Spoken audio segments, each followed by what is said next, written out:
السلام علیکم ورحمۃ اللہ وبرکاتہ۔ حدیث مبارک میں آتا ہے، اللہ کے رسول صلی اللہ علیہ وسلم فرماتے ہیں کہ مومن مرد یا عورت کی مال پہ، اس کی ذات پہ، اس کی جان پہ، اس کی اولاد میں آزمائشیں آتی رہتی ہیں، یہاں تک کہ وہ اللہ سے ملتا ہے اور اس طرح سے ملتا ہے کہ وہ گناہوں سے پاک ہوتا ہے۔ ایسا ہی ہوتا ہے، اصل میں اللہ ہمیں اس دنیا میں آزمائشیں اسی لیے دیتا ہے تاکہ ان آزمائشوں کے ذریعے ہمارے گناہ مٹ جائیں اور ہم اللہ سے پاک صاف ہو کے ملاقات کریں۔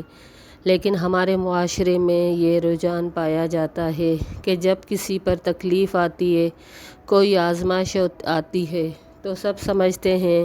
کہ اس کی کوئی غلطی ہے، اس نے کوئی گناہ کیا ہے، اس سے کوئی اس طرح کا معاملہ پیش آیا ہے جس کی وجہ سے اس پر یہ عذاب کی صورت میں آزمائش آئی ہے۔ ایسا ہرگز نہیں۔ اگر ایسا ہوتا تو سب سے زیادہ آزمائشیں انبیاء پہ آئی تھیں۔ انبیاء جو معصوم تھے خطا سے، ہر طرح کے گناہ سے، جو اللہ کی پناہ میں تھے، ان سے کوئی بھی غلطی سرزد نہیں ہوتی تھی، لیکن سب سے زیادہ ان پر ہی آزمائشیں آئی تھیں، اس لیے کہ اللہ تعالیٰ چاہتے تھے کہ ان کے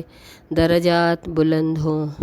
اسی لیے ہمیں بھی اللہ آزماتا ہے تاکہ ہماری غلطیاں، کوتاہیاں ہم سے صاف ہوتی جائیں اور ہم اس حال میں اللہ سے ملیں کہ ہمارا رب ہم سے راضی ہو اور ہم